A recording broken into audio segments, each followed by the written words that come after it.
या बीजेपी है या समाजवादी पार्टी है, और यही चिंता का सबब बनी हुई है आप लोगों के लिए राकेश त्रिपाठी जी, क्योंकि विपक्ष के वोट जब एकमुश्त होकर एक पार्टी में जाएंगे तो वो आपकी चिंता को बढ़ा देंगे। देखिए चित्रा जी, विजय बहुत बड़े पत्रकार है, लेकिन मैं उनके विश्लेषण से सहमत नहीं हूँ। मैं इस बात से सहमत नहीं हूँ कि उत्तर प्रदेश का चुनाव बाइपोलर हो रहा है। सच्चाई यह है कि उत्तर प्रदेश में भारतीय जनता पार्टी 49% वोट पहले पा चुकी है 2019 के चुनाव में। हम 8% वोटों के लिए प्रयास कर रहे हैं, और ऐसी स्थिति में भारतीय जनता पार्टी 325 के अपने आंकड़े को पार करने वाली है। ऐसे में दो तरफा चुनाव नहीं हो रहा है। भारतीय जनता पार्टी एक तरफ खड़ी है और बाकी विपक्षी दल आपस में इस बात के लिए जद्दोजहद कर रहे हैं कि कौन दर्जन भर सीटें पाएगा। 22 में 22 साइकिल का नारा इन्होंने दे दिया है। इनका टारगेट, तो बड़ी बात आपने कह दी ना कि लोकसभा का चुनाव नहीं हो रहा है। अब नरेंद्र मोदी का चेहरा जहां जाता है लोकसभा के लिए, वहां का तो माहौल अलग होता है, उनको चुनना होता है। लेकिन जब राज्यों की बात होती है तो फिर स्थिति थोड़ी अलग हो जाती है। राकेश जी, यही तो मैं सवाल पूछ रही हूँ। आपने बहुत महत्वपूर्ण बात कही है, लेकिन यही तो आपकी चिंता का सबब भी है। 2017 के चुनाव में हम 42% वोट पहले भी पा चुके हैं। हमने परफॉर्मेंस करके दिखाया, इसलिए हम ये बात कह रहे हैं। भारतीय जनता पार्टी आज दुनिया की सबसे बड़ी पार्टी जब है, आज उत्तर प्रदेश में 2.5 करोड़ सदस्य हमारे पास है, तब हम ये दावा कर रहे हैं कि हमारे पास संगठन का अच्छा तंत्र है। हमारे पास आज नरेंद्र मोदी जी जैसा, उत्तर प्रदेश में योगी आदित्यनाथ जी जैसा नेतृत्व है। हमने काम करके दिखाया है, और इस आधार पर हम कह सकते हैं कि उत्तर प्रदेश में भारतीय जनता पार्टी की सरकार की वापसी हो रही है। गांव, गरीब, किसान के लिए, नौजवान के लिए उत्तर प्रदेश में योगी आदित्यनाथ जी एक आशा की किरण बनकर उभरे हैं। उत्तर प्रदेश इनसे और डबल इंजन की सरकार का पूरा फायदा मिल रहा है। बीजेपी ये गिना रही है कि हमारे पास मोदी भी है, हमारे पास योगी भी है। हम ही आ रहे हैं। चित्रा जी, इनसे पूछ लो क्या खान साहब, आपको तो बिल्कुल इग्नोर नहीं किया जा सकता। चित्रा जी नहीं, खान साहब बिल्कुल इग्नोर नहीं करूंगी। एक बार अनुराग भदौरिया की बात हो जाए। बिल्कुल नहीं, आ रही हूँ आपके पास, फौरन आ रही हूँ, आप नाराज मत होइए। अनुराग, चित्रा जी, इनसे पूछिए क्या योगी जी चीफ मिनिस्टर बनेंगे? योगी जी को चीफ मिनिस्टर बनाएंगे क्या? ये पूछ लीजिए इनसे।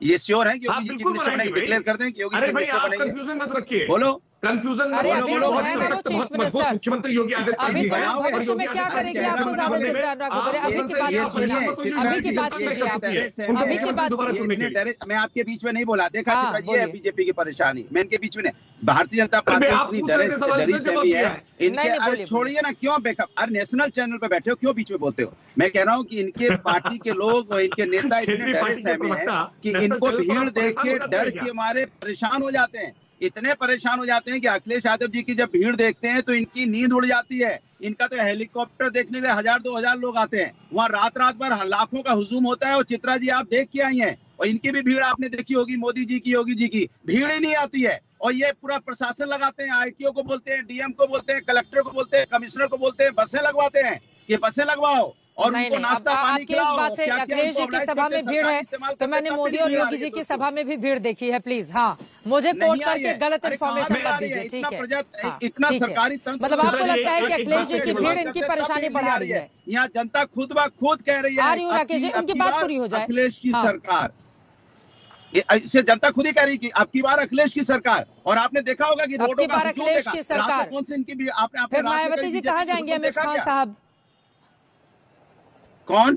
देखिए, ये जो सड़कों पर भी भीड़ आपको दिख रही है, मैं राकेश जी से इसका जवाब ले लूंगी, लेकिन एमएच खान साहब, अब की बार अगर अखिलेश सरकार, बहन जी कहाँ जाएंगी फिर?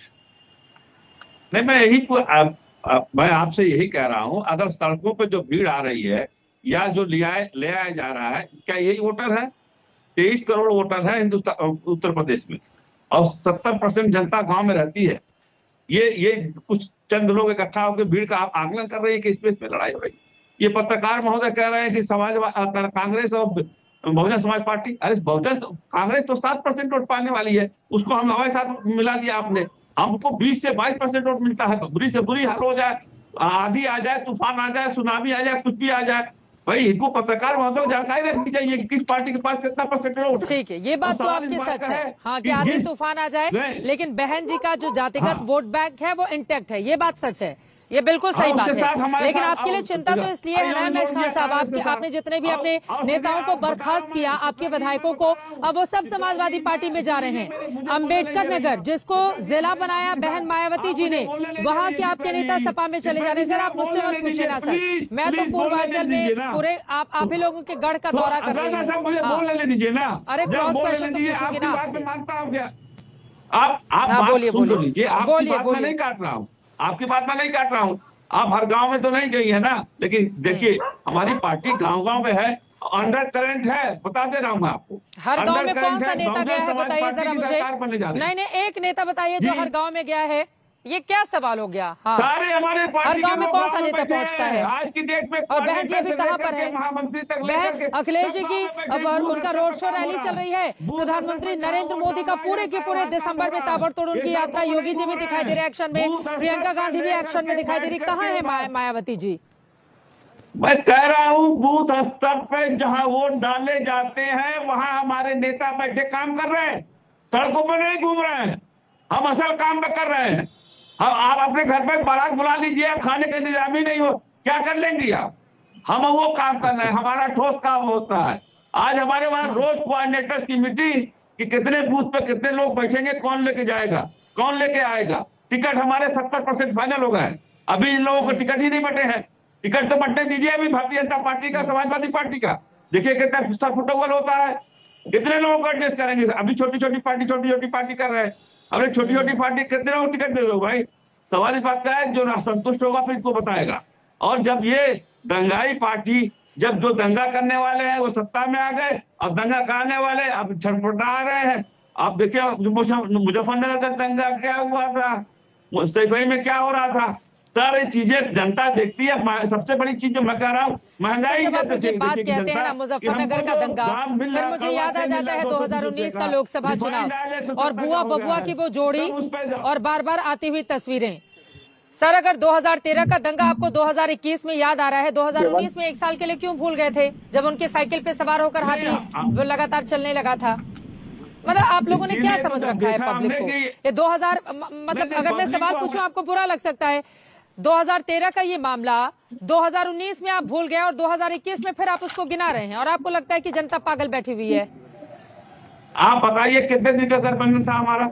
जैसे ही हमने देखा कि वोट इनका डाइवर्ट नहीं होता है, वोट इनका आता नहीं है। गठबंधन क्या था? मुझे तो पता है कितनी सीटें जीती आपने, 10 आपने जीती, 5 समाजवादी पार्टी को मिली।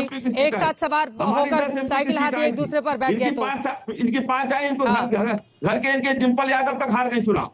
ये क्या ये आपको नहीं समझ में आ रहा? अरे तो भाई तो इन लोगों ने कहा ना समाजवादी पार्टी ने कि इन्होंने तो अपना यादव और बाकी वोट ट्रांसफर करवा दिया, बहन जी का वोटर नहीं आया था। ठीक है, इस तरह के आरोप तो लगते रहे, फिर गठबंधन टूट गया। आगे बढ़ते हैं, राकेश त्रिपाठी जी वो कह रहे हैं कि हाँ दंगा कराने वाली आपकी बताए हैं, दंगाइयों की पार्टी समाजवादी पार्टी को बोल रहे हैं। ठीक है, दंगा कराने वाली पार्टी आपके लिए है राकेश त्रिपाठी जी और दंगाइयों की पार्टी समाजवादी पार्टी के लिए। पहले आप जवाब दीजिए राकेश जी। हाँ देखिए, उत्तर प्रदेश की जनता ने देखा है कि किस तरह से हर हफ्ते उत्तर प्रदेश में सांप्रदायिक दंगा होता था। कोई न कोई शहर हर समय कर्फ्यू ग्रस्त उत्तर प्रदेश में हुआ करता था। 75 जिलों में कोई ऐसा जिला नहीं है जहां उत्तर प्रदेश में समाजवादी पार्टी के शासनकाल में कोई कर्फ्यू न लगा हो। लेकिन आज योगी आदित्यनाथ जी के शासनकाल में कानून व्यवस्था हमने इतनी सशक्त करने का काम किया है कि वो अपराधी जो भय फैलाने का काम करते थे, आज वो इस कानून खाकी के कारण आज भयग्रस्त है, जेल की सलाखों के पीछे है। 150 अपराधी एनकाउंटर में मार गिराए गए।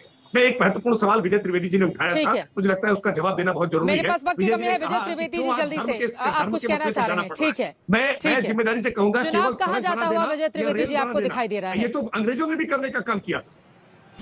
चित्रा जी केवल एक लाइन में जोड़ रहा था खान साहब के लिए कि उनकी बात ठीक है कि 20% वोट रहता है, लेकिन वो 2019 और 2017 में वो 20% वोट का इलेक्टोरल रिजल्ट क्या रहा ये खान साहब को समझ में आ रहा है और वो इसी भ्रम में अभी तक पार्टी चल रही है।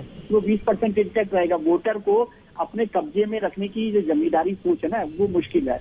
और राकेश त्रिपाठी जी जब कानून व्यवस्था की बात करते हैं तो तैनी जी का जिक्र तो किया करें। ठीक है सर, वक्त मुझे इतने की इजाजत देता है। ये बड़ी बात आपकी ओर से कही गई है, लेकिन इसका जवाब मैं आगे आने वाले डिबेट में जरूर ले लूंगी। अभी के लिए आप चारों मेहमानों का बहुत शुक्रिया हमारे साथ इस चर्चा में शामिल होने के लिए। इसी के साथ दंगल में एक छोटे से ब्रेक के लिए हम रुकेंगे। आपको बता दें चंदौली के चकिया में इस वक्त मेरी मौजूदगी है। बहुत सारे यहाँ के भी मुद्दे हैं जिसको आपको हम दिखाने वाले हैं आगे बुलेट रिपोर्टर में, लेकिन इसी के साथ एक ब्रेक के लिए रुकेंगे। लेकिन आज जिस मुद्दे पर